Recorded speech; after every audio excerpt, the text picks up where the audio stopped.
Welcome back to Make Stuff Nation. This epoxy is cured, so it's about time we get the boat flipped over and start working on the interior.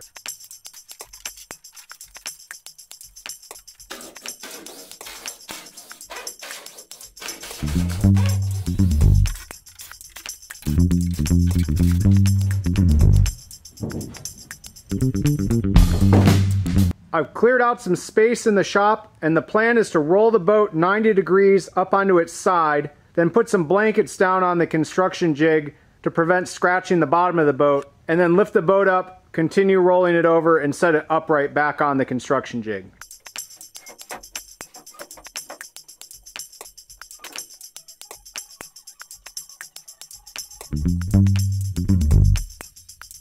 A friend came over and helped me finish flipping the boat. We forgot to film it, but it went pretty much as planned. The boat's not very heavy, but it was awkward to lift. We moved it just like I talked about. So here we have the daggerboard case, and here's the daggerboard slot that we cut. You can see that we're gonna have to cut out the center of this frame, and then we'll slide the daggerboard case in, scribe the bottom even with the keel batten, and then we'll attach it in place.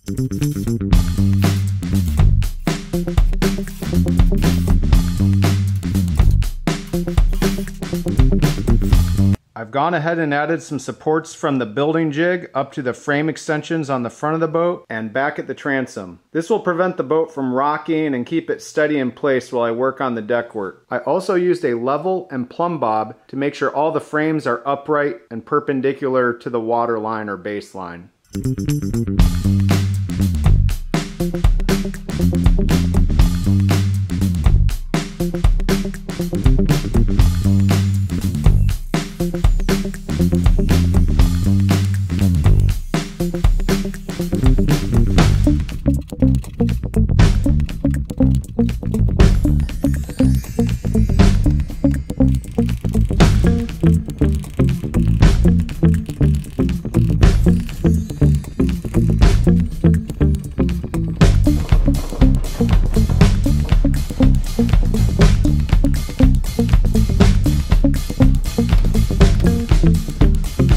So here's how we're going to scribe this daggerboard case. First, you're going to need a scribe. I got mine from Kyle Toth. He's an awesome woodworker. You can find him on Instagram at Toth, or I believe his website is Wood by Toth. The controlling dimension on this daggerboard case is the height at the aft edge. So I've sat the daggerboard case so that the front edge is flush with the keel, because that's where we want to move the most material to leave the maximum amount of material at the aft side. Then you take your scribe and set it to be even with the bottom of the aft edge of the keel. After that, you just keep it flush with the keel batten and run it along the daggerboard case. You want to make sure to keep good contact with the keel batten and take your time so that you get a nice accurate line. Now we'll repeat the process on the other side.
Keel batten, and it's super solid. With the daggerboard case fitted in place, I can start working on the deck work.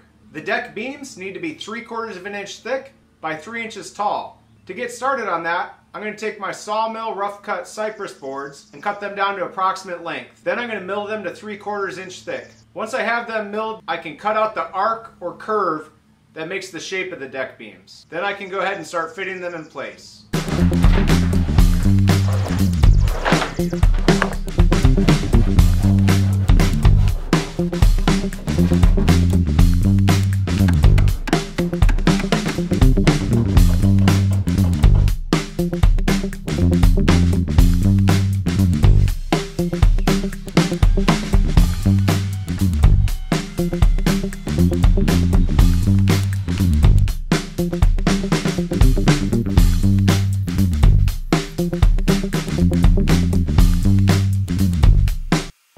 ahead and fit this first deck beam off camera. I cut this deck beam out using the patterns I made in the earlier videos. I'll show you how to do this on one of the other deck beams. I've aligned this deck beam with the front of the dagger board case. That allowed me to install this vertical member, which will transfer side loads from this dagger board case up to the deck work and then through the deck work to the rest of the boat.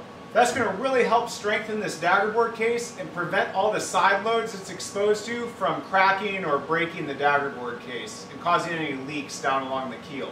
As far as fitting this deck beam in place, once I had it roughed out and sanded smooth, it was a matter of cutting the angles on the end of it to get it to fit against the shear clamp. The author of the book Building a Plywood Snipe doesn't really give you a good method to do this. He just recommends using trial and error, cutting a little bit off at a time until you get a good fit.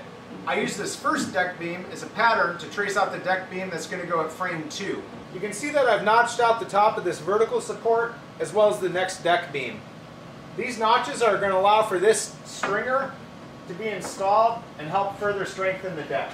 To install the deck beam, I've set it in place on top of the shear clamp, and I've aligned the center line of the deck beam along with a string that I've run down the center line of the boat. With it in position, I can project some lines up from the shear clamp onto the deck beam to give me an idea of where to make my initial cuts.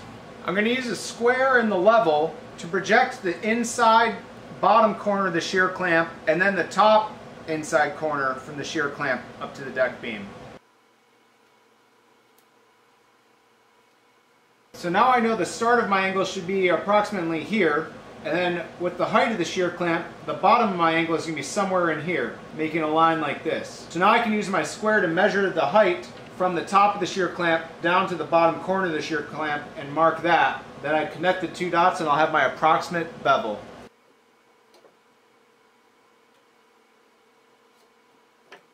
Another way to get this angle would be to trace the angle from this side of the frame, but then you're still going to have to figure out where to make that cut to get it in the correct position. Another thing to remember is that because I projected the lines onto the fore side of this frame, that's the shortest part of this cut. So I need to bevel it back and out so that the frame is long enough to make contact with the shear clamp the entire way. If I bevel it the wrong way or cut it square, my frame is going to be too short to make good contact.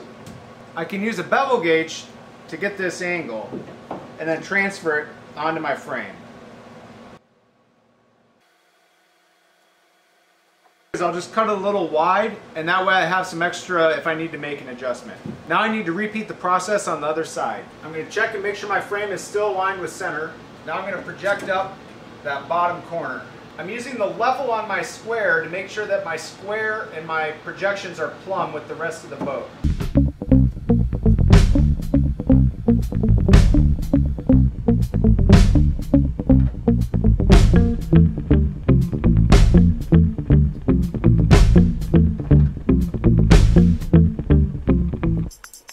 Deck beam marked out, now I can go ahead and make the rough cuts.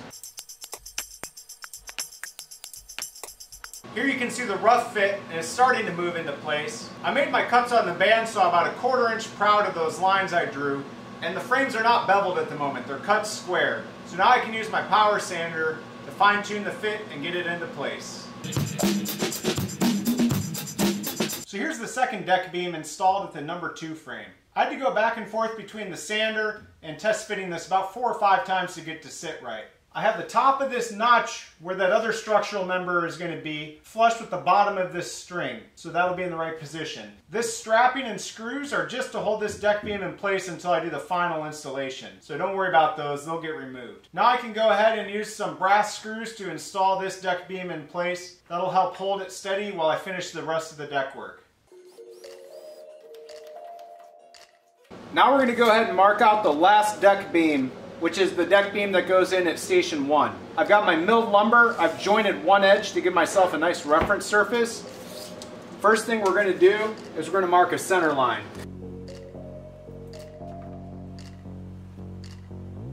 Now I'm going to take our pattern and line it up even with that center line. Then I can trace it out.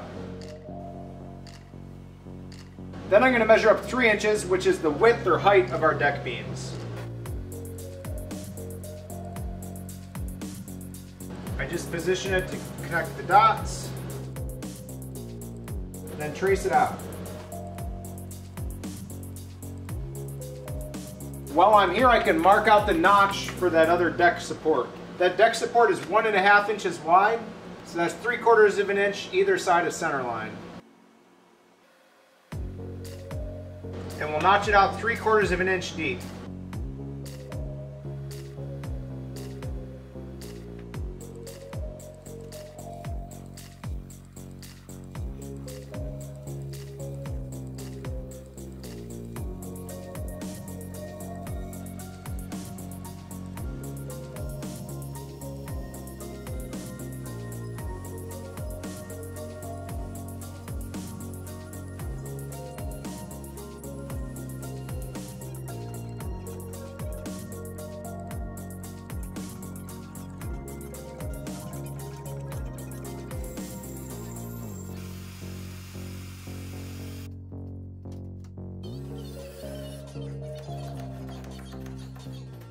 Our longitudinal member fits in that notch really nicely. So now I need to notch in this piece into the stem.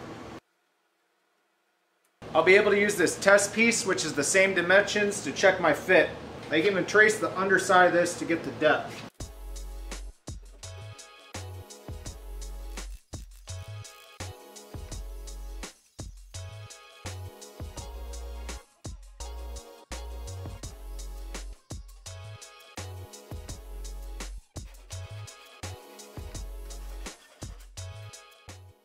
Now that I have the 3 deck beams installed, my next task is going to be to install 2 more longitudinal stringers on this foredeck. They're just going to be notched in vertically into each of the deck beams. For their placement, they're going to go halfway from the center line to the shear of the boat.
The last thing I need to do to complete the structure of the deckwork for the foredeck is to add a vertical support below the mast step. The mast is going to be stepped on top of the deck right here over frame 2. So we need to add that vertical support to transfer all those forces from the mast down to the keel, or else we'll crush the deck. To make that support, I'm going to take 3 pieces of the same wood that we've been using for all these longitudinal members. I'll put 1 piece directly below frame 2, and then sandwich a piece on either side. So we'll have 3 thicknesses together. The 3 layers of support are going to give us a 2 1/4 by 1.5 inch support.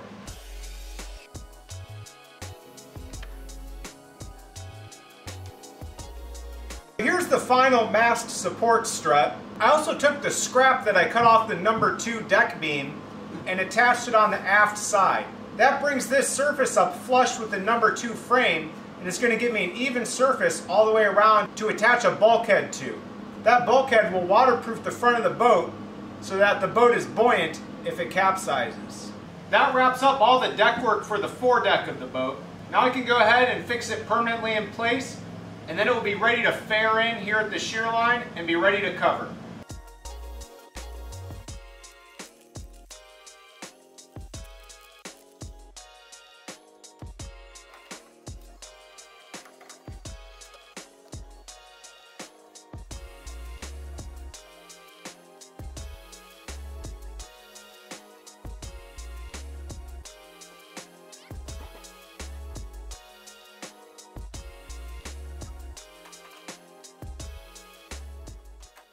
I have 2 deck beams and the mast support epoxied and screwed in place. I'm not going to permanently install this last deck beam on the foredeck until I have the seats ready and I have the daggerboard case completely installed. That way the fit up for this daggerboard support will be easier. While I'm waiting for all that to cure, I'm going to work on the aft deck.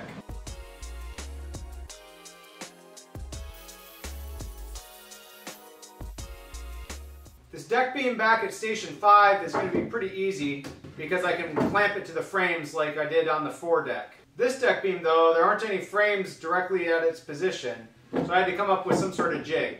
First I clamped a board at station 4 and marked the center line of the boat and drew a string down to the transom so I have a reference for my center line. This deck beam is supposed to be 65 inches back from the end of the Fore deck.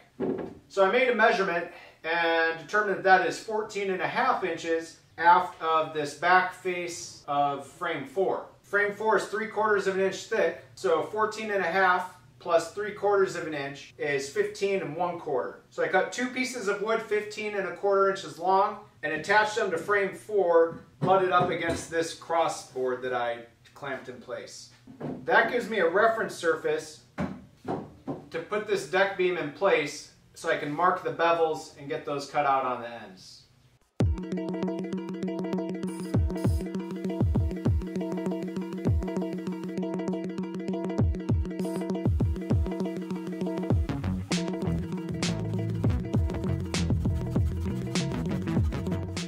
I have the forwardmost deck beam for the aft deck fit in place. To hold it, I just roughed out a couple little knees from some oak I had lying around and have it screwed in place. I have the second deck beam also trimmed and it's just setting against the frames. I'm not going to install it yet because I need to make sure it's at the correct height. To set the correct height, I need to stretch a line from the top of the first frame back to the top of the transom.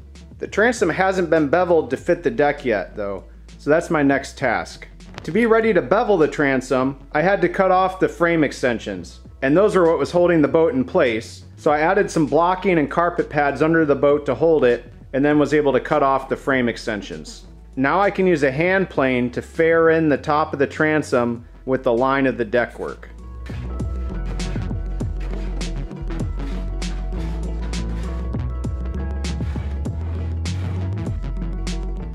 I've completed beveling the transom and faring it in with the shear. You can see that this deck beam is currently sitting just a little too high because it's lifting this batten up off the transom. So I just need to sand a little bit off each end of the bevels. That'll lower the deck beam down and get it to sit fair with the other deck beam and the transom.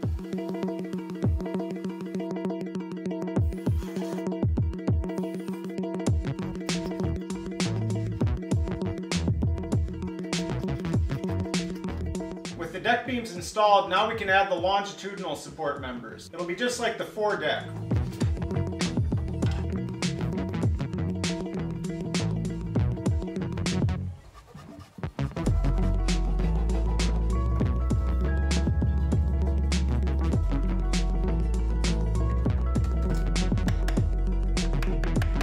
I finished notching in these longitudinal members into the deck beams. Now that all this deck work is complete, I can go ahead and remove it and epoxy it in place.